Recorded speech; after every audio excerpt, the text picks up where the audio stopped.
What's up, everybody? Diehlornodiehl here, and today I am playing some more Uncharted 3 beta. I'm playing on the new map that was just released a couple days ago. It's called Yemen. I believe I'm pronouncing that right.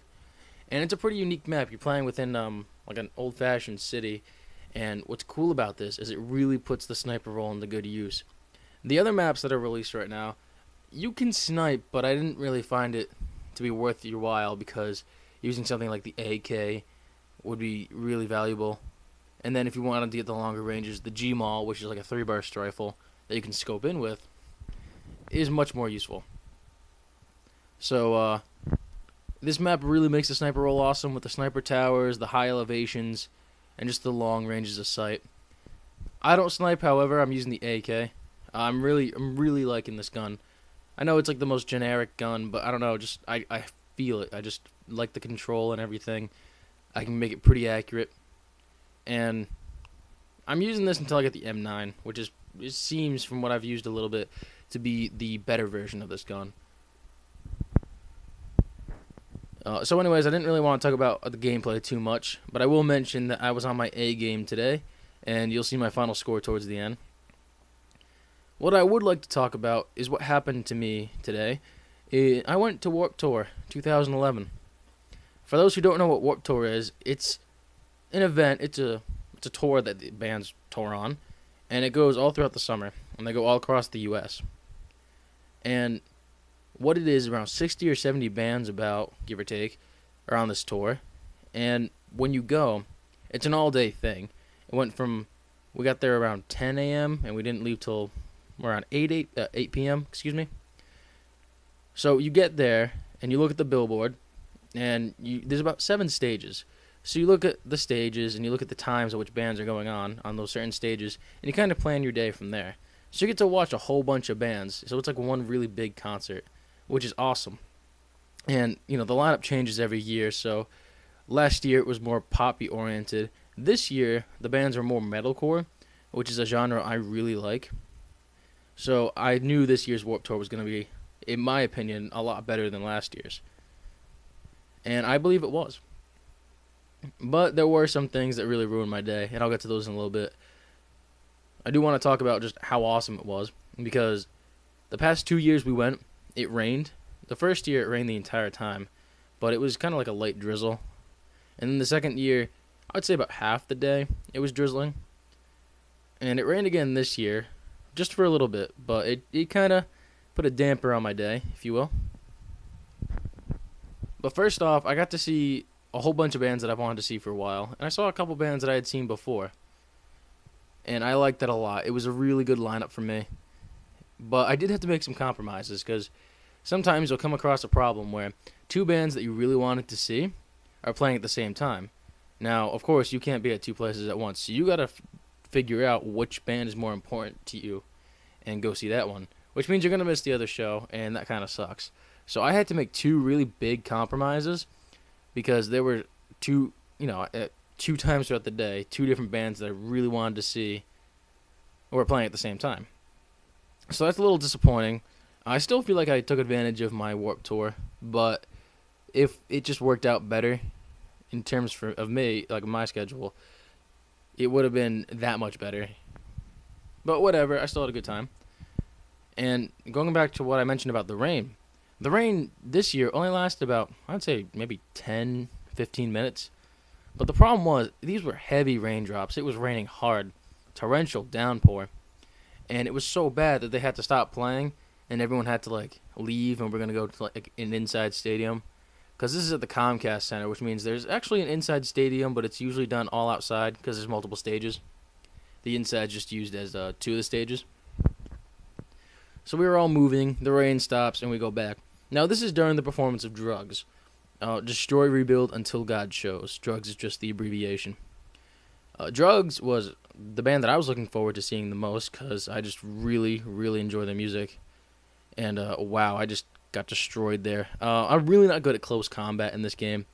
I just don't understand the melee system, and I don't know. People just seem to have a better understanding of it than I do, and they end up destroying me.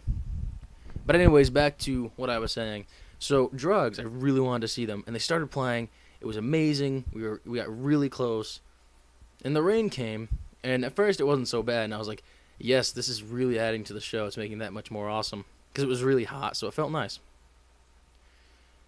And then it started raining really hard, where they had to stop playing.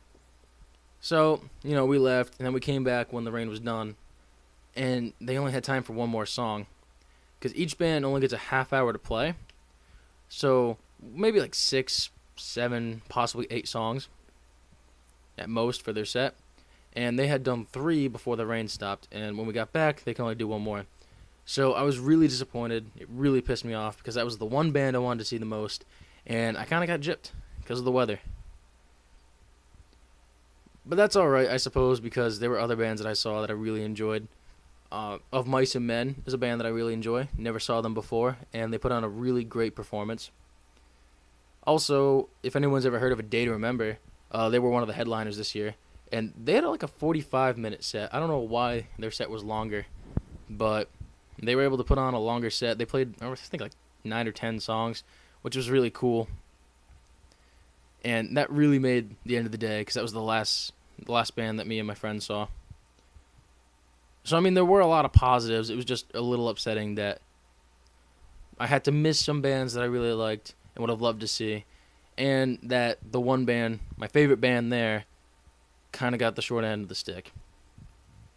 So, whatever. It still made for a really good Warped Tour. It was definitely better than last year's.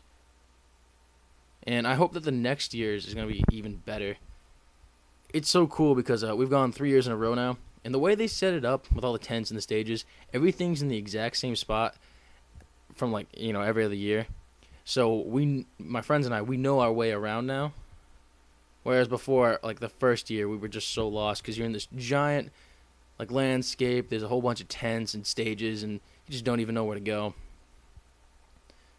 We're kind of becoming Warped Tour pros. Now, I still am not 100% pro at Warped Tour yet because I didn't really put on too much sunscreen, and we were outside in the sun all day. So my face, my neck, my shoulders are just destroyed. It's terrible.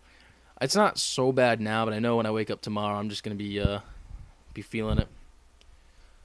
But I learn. So next year I'll make sure to wear more sunscreen and probably wear lighter clothing because it was so hot. I thought, a white t-shirt and shorts would be good. But I'm probably going to go with tank top or something because you're in the sun all day. And with the big shows, you're just stuck in a crowd. Can't move, stuck between people. And with all that body heat, it's terrible. But it's a really great experience. And if anyone can go to a Warped Tour show, I think that'd be amazing and you'd have a good time. Or maybe you go to shows already. Maybe you're just like me and you go every year. Leave your feedback below. Do you like that kind of stuff? If you do, maybe you've already gone or continue to go. Maybe you went this year. Just share any sort of feedback because I love hearing from you guys. Which I want to talk about my last video real quick. It was about my ex-girlfriend and how I ran into her the other day. And I got a lot of comments on that. A little bit more than I usually do. And it was really cool. It was a really, really important topic for me. And you guys really pulled through. And I just want to thank you again just for being subscribers, being awesome people, helping me out. Because you're just the best subscribers one can ask for. And I'm truly grateful. And I continue to try to do the best that I can for you. I'm working on getting HD equipment because I know we're all tired of seeing standard definition. But until then, I'm going to keep trying to make this sort of better quality. Now, if you notice with stuff like Uncharted, because I have to record in standard 4:3 definition, there seems to be lines across my videos when things get there's a lot of movement. Not really sure what that is. I'm working on it because when I actually record the raw footage, there's nothing. It looks a lot cleaner than before I render it. It's just if I don't render it, then I can't get the proportions right, and I end up getting black bars and stuff. Which brings up a question that I'm really curious about. Would you rather watch a video that fits the screen but is slightly stretched out and has it's not as good quality, or would you rather watch a video that's the best quality I can give you but does have black bars on the side? Give me feedback on that because I personally would rather watch a stretched video, but I mean, that's just me. I really don't know what you guys would like. So let me know. Anyways, that's about it. This commentary is coming to a close. I'm not sure how much longer it takes till the end of the game, but as you notice, it is pretty close. And if you've been paying attention to the gameplay, I've been kicking ass. And I believe, let me just take a quick check. Yep, 25-8 is my final score. Now, 50, oh, we went into overtime, but 50 is the usually the score that it takes to win a game of TDM, and I have 25. That means I got half the kills in a regular TDM match. This is overtime, and overtime happens if you're one away from victory. So, like, even though the other team got 50 first, we were at 49, so it put us into TDM. So now it's just get as many kills as you can within, I think it's a minute. So I definitely put the team on my back here. Not to sound cocky or anything, but I do work. And it's such a fun game. I'm sad the beta closes. I think it's either within a week or less than a week. Either way, it's disappointing. But I definitely know I'm going to buy this game and play the multiplayer because it's so fun. But as I said, this is the end for the commentary. Please rate, comment, and subscribe if you see fit. And just, leave me some feedback. And I just want to thank you for taking the time out of your day to watch my video. I appreciate it.